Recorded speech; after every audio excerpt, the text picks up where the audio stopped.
जो नए कृषि कानून बने हैं उसको दर्ज करवाने के लिए हमने वहाँ निशान साहब भी लगाया, हमने किसान झंडा भी हमारा लगाया, हमने झंडे लगाए। उस पोस्ट के ऊपर कोई झंडा नहीं था। देश की एकता और अखंडता के ऊपर किसी ने सवाल नहीं उठाए हैं। किसी ने वहां से फिरकू और भड़काने वाली बातें नहीं की हैं। ये घटना किसी ने सोच के या किसी ने प्लान करके किसी ने नहीं की है। सत श्री अकाल जी, नमस्कार। आज हिंदी में बात करेंगे क्योंकि हमारे संघर्ष को एक नया रूप दिया जा रहा है। अभी हम इस देश की एकता और अखंडता और इस देश का मान सम्मान उसको किसी तरह चोट पहुंचाना चाहते हैं। पहली बात ये आपके लिए बड़ी ज़रूरी है समझनी भी, जब कोई ऐसा संघर्ष शुरू होता है जहां लोगों के जेन्युइन इमोशंस, उनके जेन्युइन कंसर्न या उनके जेन्युइन राइट्स जो हैं उसका ध्यान नहीं रखा जाता, उसको इग्नोर किया जाता है, तो लोगों के मनों, उनके दिल के अंदर, उनके मनों के अंदर जो गुस्सा बड़े टाइम से एक उनके मन के अंदर जो गुस्सा रहता है वो किसी न किसी ऐसी सिचुएशन में, जब ऐसा संघर्ष चल रहा हो या ऐसे प्रोटेस्ट चल रहे हैं, उसमें फ्लेयर अप हो जाता है। पहली बात तो ये है, आज इस सिचुएशन जो हुई उसमें वो गुस्सा फ्लेयर अप हो गया और इसमें किसी एक शख्सियत को अगर आप बोलें भी उसने भड़काहट की है, तो कभी भी संघर्ष, इतना बड़ा संघर्ष, वो किसी एक शख्सियत या एक व्यक्ति के ऊपर डिपेंड नहीं होता। इस बात को समझना बड़ा ज़रूरी है। दिल्ली के चार तरफ से बॉर्डर, जो हमारे किसान जथेबंदियां या हमारे लोग हैं, उन्होंने चारों तरफ से वो बॉर्डर, एक ऑब्स्टैकल जो वहाँ बैरिकेड की हुई थी, बैरिकेडिंग, उसको तोड़ के आगे बढ़े, उसको तोड़कर आगे बढ़े और वो सब, जैसे हम सब रेड फोर्ट की, लाल किले की तरफ चले गए। जब रेड फोर्ट की तरफ गए तो एक सिंबॉलिकली अपना रोष, अपना प्रोटेस्ट, अपना विरोध दर्ज करवाने के लिए जो नए कृषि कानून बने हैं उसको दर्ज करवाने के लिए हमने वहाँ निशान साहब भी लगाया, हमने किसान झंडा भी हमारा लगाया, किसान मजदूर एकता का नारा भी बुलंद किया। इसीलिए किया और पीछे उसके तिरंगा लगा हुआ है। जिस पोस्ट पे हमने झंडे लगाए उस पोस्ट के ऊपर कोई झंडा नहीं था। और ये झंडा हमारी इस देश की डाइवर्सिटी, जो हमारी डाइवर्सिटी है उसकी पहचान है। देखिए, आप डाइवर्सिटी को इस तरह मत देखिए भी unity in diversity.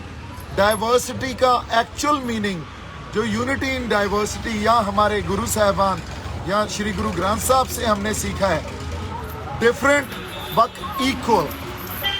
Different but equal जो डाइवर्सिटी है उसको समझने की कोशिश कीजिए।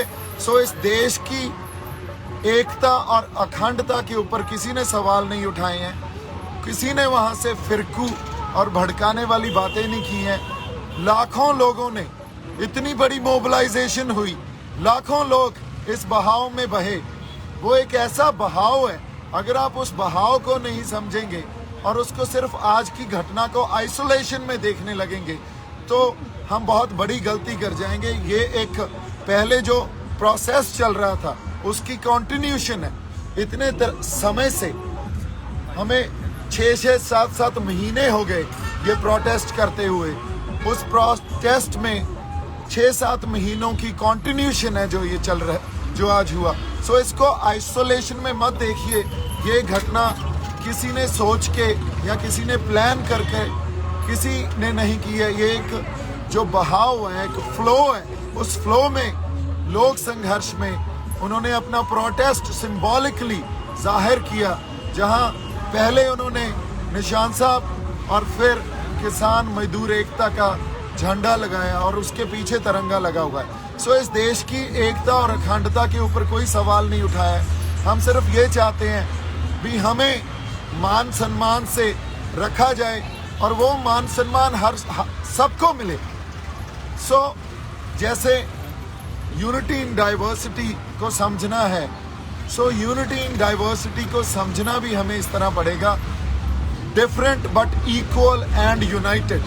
सो ये जो फलसफे हैं या हमारे सिद्धांत हैं, कई बार हम सिद्धांतक तौर पे एक दूसरे से कोई डिफरेंट जो हमारी बुद्धि होती है या डिफरेंट एक समझ रखते हैं, उसका मतलब ये नहीं हम एक दूसरे के खिलाफ हो गए। आज भी अगर किसानों ने या जो लोग गए थे दिल्ली, वो किसी को मारने थोड़ी गए थे या किसी को हमने मारा हो या कोई पब्लिक प्रॉपर्टी को हमने नुकसान पहुंचाया हो या किसी दिल्ली वासी को हमने नुकसान पहुंचाया हो या हमारे हाथ में कोई हथियार हो। हम तो अपने झंडे लेके गए और हमारे ट्रैक्टरों पे गए।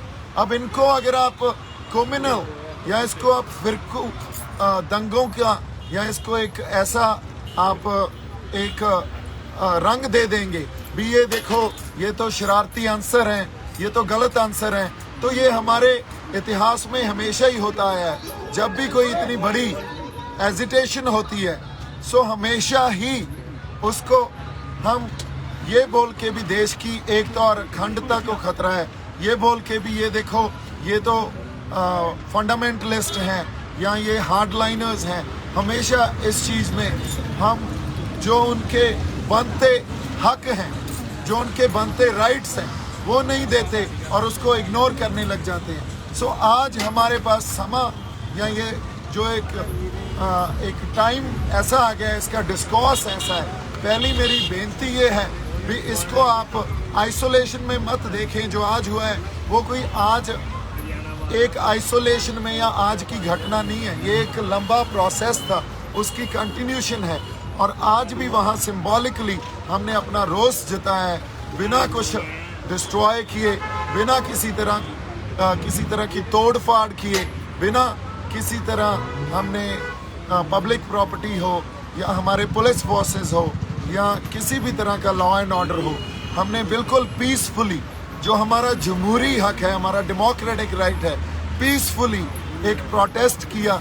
और इस प्रोटेस्ट को अगर हम ये सोच रहे हैं भी इसको एक कोई शख्सियत या एक पर्सनैलिटी या एक आदमी इतना बड़ी मोबिलाइजेशन कर सकता है, सो ये बहुत बड़ी गलती होगी। आप लोगों के जेन्युइन कंसर्न समझिए, लोगों के इमोशन समझिए। एक मुझे ब्लेम करना है, किसी को भी ब्लेम करना, ये हमारी वही बात गलती होगी जो हम हमारे इतिहास में पहले से भी करते आए हैं। आज सबसे बड़ी ज़रूरत है भी हमें लोगों के इमोशंस को समझना चाहिए, उनके कंसर्न्स को समझना चाहिए, उनके सरोकार क्या है उसको समझना चाहिए और उस अकॉर्डिंगली हमें आगे डिसीजंस लेने चाहिए। मैं एक बार फिर आपको ये रिक्वेस्ट कर रहा हूँ, कोई भी भड़काने वाली बात नहीं कर रहा है। हर इंसान यहाँ आपसी प्यार, भाईचारक साझ और इस देश की एकता और अखंडता में विश्वास रखता है। किसानों को प्लीज़ किसी अलग नज़रिए से मत देखिए। किसानों ने सिंबॉलिकली बड़े पीसफुली जो हमारा डेमोक्रेटिक राइट है, जमहूरी हक है, उसको एक्सरसाइज किया है। वो सुप्रीम कोर्ट ने भी हमें दिया है, वो हमारा संविधान हमें देता है।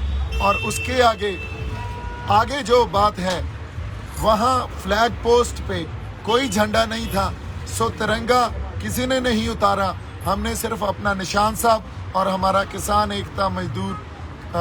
मजदूर एकता का जो हमारा झंडा है उसको वहाँ लहराया है। सो इतनी सी बात आपसे करनी थी मेरी तरफ से। आप सबको एक बार फिर निम्र बेनती है कि हम किसी को भड़काने के लिए ये प्रोटेस्ट नहीं कर रहे हैं। आज भी पीसफुल हैं, आप दिल्ली में देखिए सब पीसफुल हैं। और आज हम ट्रैक्टरों पे और खाली हाथ बैठे हैं। हमारे पास ज़्यादा से ज़्यादा हमारे ये झंडे हैं और कुछ नहीं है। आप यहाँ हमारे जो लोग हैं उनको देखिए, भाई किसी के पास कोई हथियार है? कोई हथियार है? हम अपने झंडे और अपने ट्रैक्टरों पे बैठे हैं। हमारा हथियार हमारे इस डाइवर्सिटी को समझने की कोशिश कीजिए, इस जो लोगों के जेन्युइन कंसर्न्स है उनको समझने की कोशिश कीजिए। इतनी बड़ी मूवमेंट किसी इंसान के या किसी पर्सनालिटी के या किसी एक व्यक्ति के उसकी वजह से नहीं खड़ी होती। ये मूवमेंट तब खड़ी होती है जब लोगों को उनके राइट्स नहीं दिए जाते, उनके जमहूरी हक नहीं दिए जाते। ये एक मास मूवमेंट है। मोबिलाइजेशन इतनी बड़ी इसलिए हुई है क्योंकि लोगों के जो दिलों में एक बड़े टाइम से it's been long that they had this what do you call it, I would say maybe anger within them. Since so long they were preserving it, and it had to be flare up at some point. So when it actually came out, so then these incidents and this moment actually shaped up. So today, if we are not going to talk about their rights, we are not going to give them their rights, or we are not going to handle it with maturity and always play the blame game, then trust me, this is not going to stop. What we have to do is handle it with a lot of maturity, with responsibility, with purity, and that's what our people want. That's what we all want. As far as national security and integrity is concerned, nobody is questioning it, nobody is threatening it, nobody had intentions to do anything of that sort. We have just actually shown symbolically that it is a protest, it's a mass movement. Please try and understand and deal with it with a lot of maturity, and the leadership, whether it is our farmer leadership or political leadership, kindly look into it and deal with it with responsibility and maturity, which I hope and we all hope that it will be. Please do not try to give it any other color. Nobody is trying to propagate some different agendas here. Nobody is trying to propagate that we are threatening national integrity and security. Also, I would like to point out that Nishan Sahib, our Nishan Sahib, which our gurus have given us, it actually symbolizes when we have to fight against unjust or injustice. So that's what we've done. It was symbolically done. हमने किसी जगह कब्जा नहीं किया था, हमने कोई कब्जा नहीं किया, एक सिंबॉलिकली अपना रोष दर्ज करवाया है। मेरी तरफ से बहुत सारा प्यार और सत्कार।